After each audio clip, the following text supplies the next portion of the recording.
वो किताब का नाम है JF case forgotten crisis. JF Kennedy की बात है। JF केस फॉरगॉटन क्राइसिस नाम की किताब है। ये किताब एक प्रसिद्ध फॉरेन पॉलिसी स्कॉलर ने लिखी है और इसमें महत्वपूर्ण घटनाओं का जिक्र है। इस किताब में भारत के पहले प्रधानमंत्री और वो विदेश नीति को भी नेतृत्व करते थे।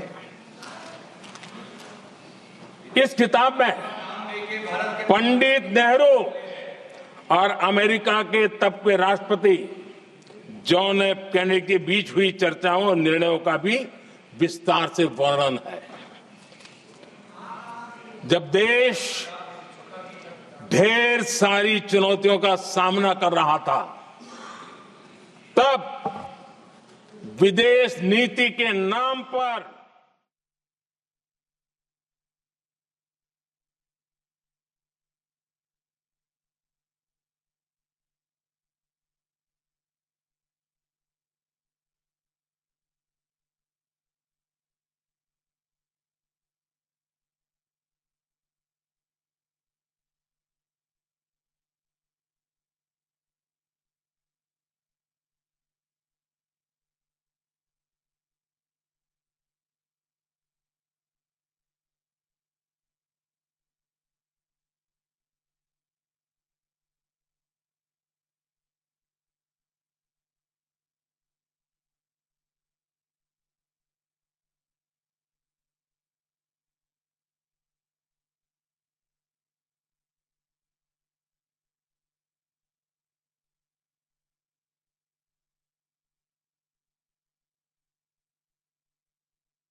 से आगे बढ़ सकता है और ये मेरा विश्वास है।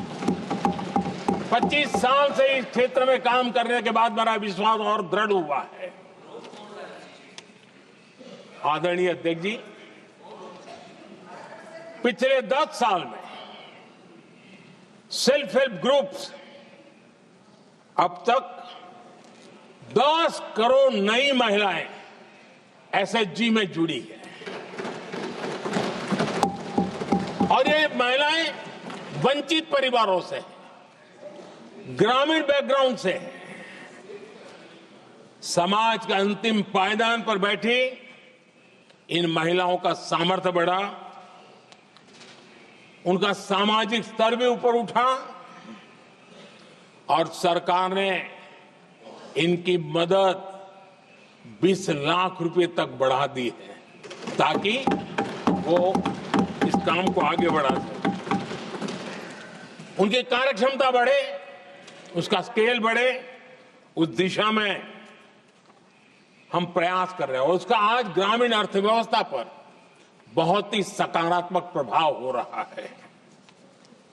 आदरणीय अध्यक्ष जी, राष्ट्रपति जी ने अपने अभिभाषण में लखपति दीदी अभियान की चर्चा की है।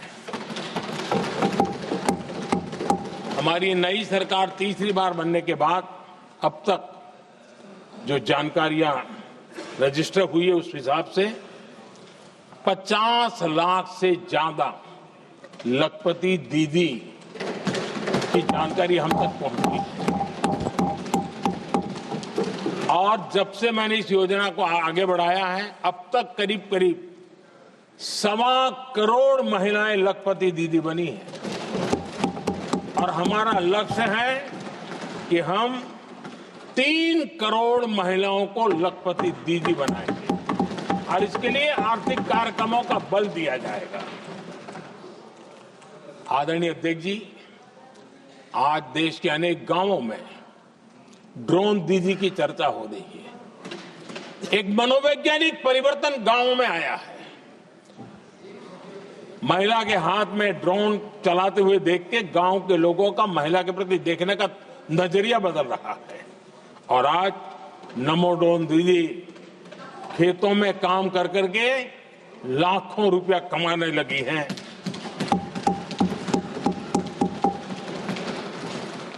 मुद्रा योजना भी नारी शक्ति के लिए उसके सशक्तिकरण की बहुत बड़ी भूमिका अदा कर रहा है। करोड़ों महिलाएं पहली बार मुद्रा योजना लेकर के उद्योग के अंदर अपने कदम रखे हैं और उद्योगपति की भूमिका में आई है। आदरणीय अध्यक्ष जी, 4 करोड़ परिवारों को जो घर दिए, उसमें से करीब करीब 75% मकान ऐसे हैं जिसके मालिकाना हक महिलाओं को मिला है। आदरणीय अध्यक्ष जी, ये बदलाव 21वीं सदी के सशक्त भारत की नींव रख रहा है। आदरणीय अध्यक्ष जी, विकसित भारत का लक्ष्य ग्रामीण अर्थव्यवस्था उसको सशक्त बिना किए बिना हम विकसित भारत का निर्माण नहीं कर सकते और इसलिए रूरल इकोनॉमी के हर क्षेत्र को हमने स्पर्श करने का प्रयास किया है और हम जानते हैं रूरल इकोनॉमी में खेती किसानी का बहुत महत्व रहता है। विकसित भारत के 4 स्तंभों में हमारा किसान एक मजबूत स्तंभ है। बीते दशक में खेती के बजट में 10 गुना वृद्धि की गई है, 10 टाइम। 2014 के बाद की बात मैं बताता हूं और ये बहुत बड़ा जंप है। आदरणीय अध्यक्ष जी, आज जो लोग यहां किसान की बातें करते हैं, 2014 से पहले यूरिया मांगने पर लाठी पड़ती थी, रात रात कतारों में खड़ा रहना पड़ता था और वो जमाना था जब खाद किसानों के नाम पर निकलती थी लेकिन खेत में नहीं पहुंचती थी, कहीं और ही काले बाजारी में, और 1 रुपया 15 पैसा वाला हाथ की सफाई का खेल चलता था। आज किसान को पर्याप्त खाद मिल रही है। कोविड का महासंकट आया, सारी सप्लाई चेन डिस्टर्ब हो गई, दुनिया में अनाप शनाप दाम बढ़ गए और परिणाम ये हुआ कि क्योंकि हम यूरिया पर डिपेंडेंट, हमें बाहर से लाना पड़ता है। आज भारत सरकार को जो बोरा यूरिया का 3000 रुपए में पड़ता है, सरकार ने वो झेला और किसान को 300 से भी कम